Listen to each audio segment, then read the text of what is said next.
Today I'm going to be starting a new segment, Your Questions Answered. Today's segment is going to be on my paste wax video. So what I'm going to be doing is just going through, starting from my most popular videos down to my least popular, and I'll answer some of the common questions, just so I can get a better explanation out to you, and sometimes just not to double up the questions. If you want to have your question maybe answered in a video, do leave them down below. And actually on the videos as well, so as I get through I will get to your questions. And let's just start here. So this is actually a question that came in only a couple of days ago, and it's actually a good question that I've had asked quite a few times related to the paste wax. And so NEA.M5405 asks, which is just the handle, asks, is this paste wax safe to use on cutting boards with direct food contact with drinks? I'm a novice woodworker and trying to find something that would be useful to use on wooden beer mugs and other things that they've made. And they're from Scandinavia, and so they'd like a little more explanation because the brands that I have available here, they might not have. So I think this is a really great question, and I always get asked, and the topic always comes up on food safe products. And so I do have some oils over to the side here that we'll talk about in a sec. First of all, when it comes to food safe, we talk about mineral oil quite a bit. Now, the thing with mineral oil is that it is a derivative from distilling crude oil, and although you can get food safe versions of it, I completely avoid it just because it's oil-based, and the reason it's used in the medical industry to help clean the system out is that it's toxic to the body, so the body passes it right through. So if I was you, I'd completely avoid anything that's mineral oil, although there's a lot of information out there saying that it is safe. A lot of YouTubers do talk about it. They just haven't fully researched the product and just reiterate what others have said. So if I was you, avoid that. So now we'll get into what I use. So what I use initially is raw linseed oil. This is what I use. I consider this food safe. I've had no problems with it. But there is another option if you're not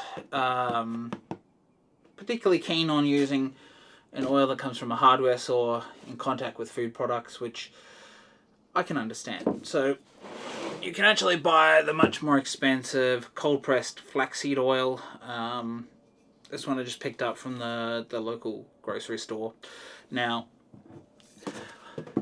I have a background in environmental science, so I know a little bit about the plants. So traditionally, the flax, which is on here, and the linseed oil, they're both in the family of plants, the flax plants. And traditionally, the flaxseed, there was like two different plants. One of them produced less seeds and had more fibrous material and was grown, which was the flax plant, for its fibers for making clothing. And the linseed plant produced a lot more seeds, a lot of oil, and that was grown primarily for the oil side of things, for finishes. And neither of these oils traditionally were actually consumed.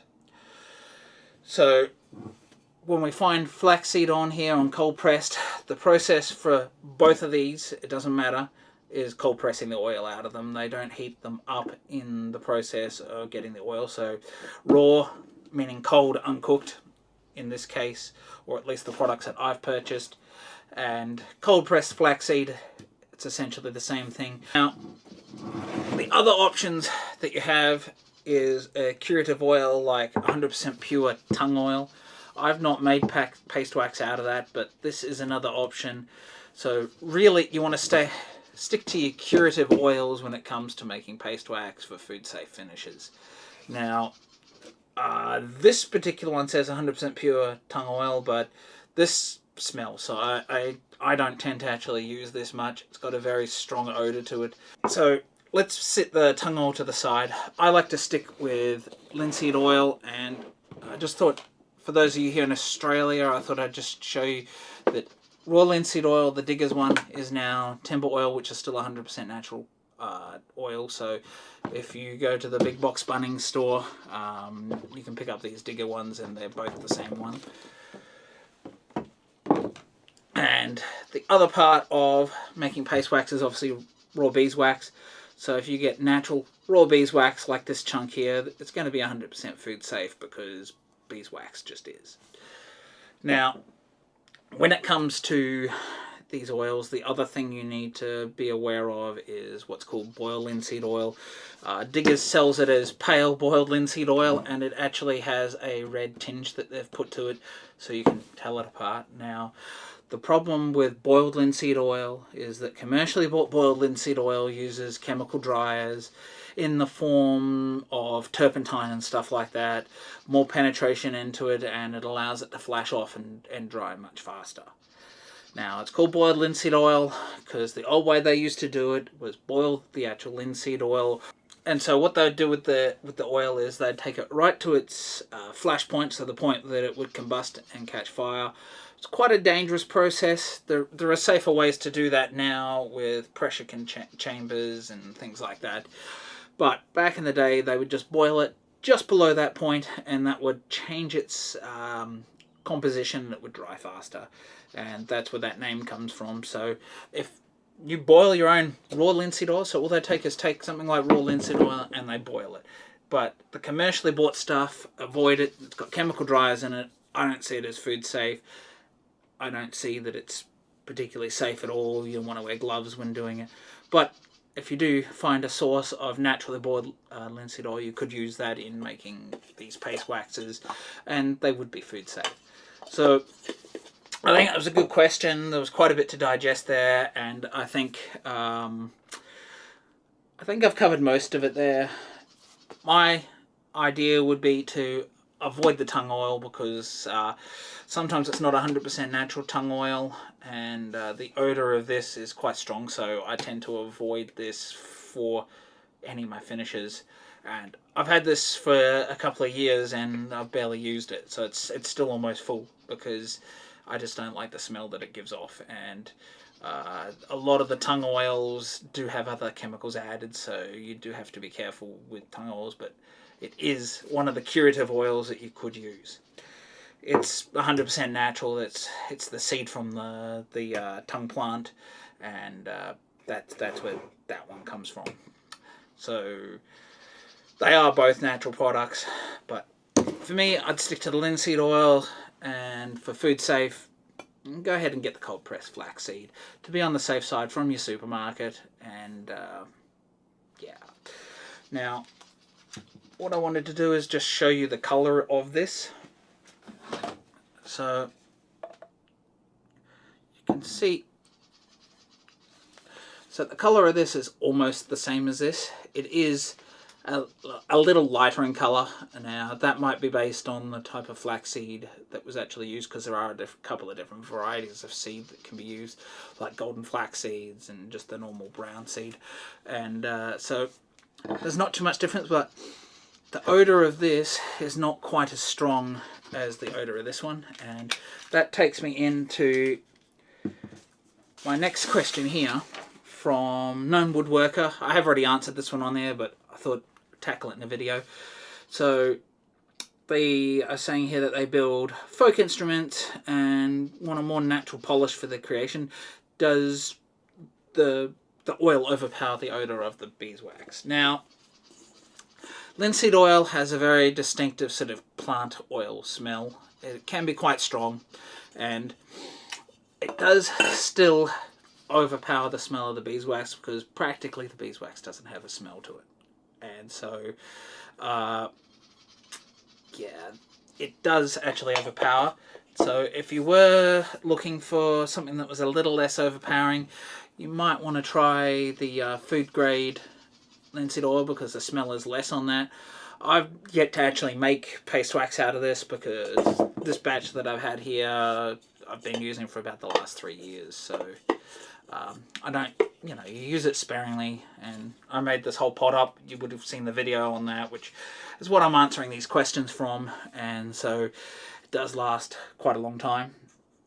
Now, I've got another question here from Scott Webb 3808, and he asks, does applying this paste wax to the finish mess up the colour of a stain? Well, like all sort of oil finishes or any finishes that do soak in slightly, they do darken the colour ever so slightly, and in some cases make it pop. And so depending on the stain, it's quite a difficult question to answer. Usually, if your stain is dried and then you go ahead and put a paste wax over the top, it might change it slightly, but as long as your stain is actually dry, it should go over the top, but it will darken it slightly. And that's just the nature of most finishes in woodworking, whether it's a paste wax, an oil, and an oil will darken it more if you do put that over it because it'll soak right in. But if we're talking paste wax, which stays fairly surface and just soaks in ever so slightly, then yeah, it will probably darken it slightly unless you have sealed over the top of it with a shellac or something like that, because that in itself will darken it, and so the paste wax will yeah, so it can do. Now, that's the rest of the questions here. I do want to answer another general question that I do get with paste wax a little bit, and that is, does the paste wax go off? And the answer is, it doesn't really go rancid, but it can go off. Like this batch that I've got here, it's actually all skinned over and gone hard and sort of gummy, but the paste wax under that is actually still good. And so if you do leave it in a container like this that the air gets to, it can kind of make it skin over. And that's mainly because it's a curative oil that's in there with that paste wax, and so it can skin over. You could scrape that off and keep working with it, but for the most part here, what I've got left in here is most of it's gone bad, so I will have to scrape this out, and I will be making a new batch soon.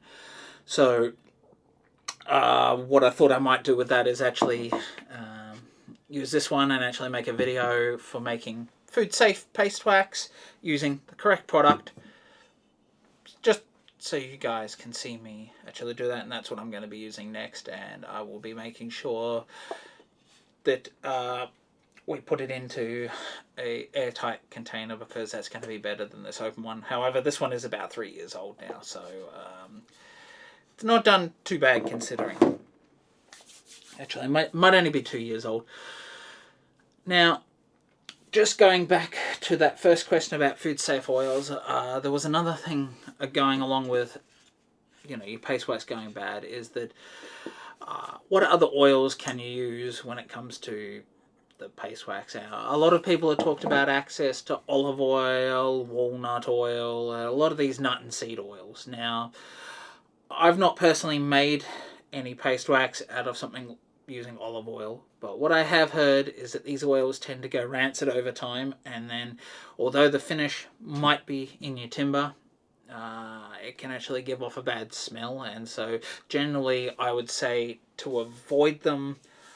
If it's your only option, maybe go ahead and give it a go, but I'm not keen to actually advocate for that, because I know there are a few issues that go along with oils going rancid. And when this flashes off, these oils, the linseed oils or these curative oils, because they're kind of held in that beeswax state or dilution, it doesn't actually go rancid.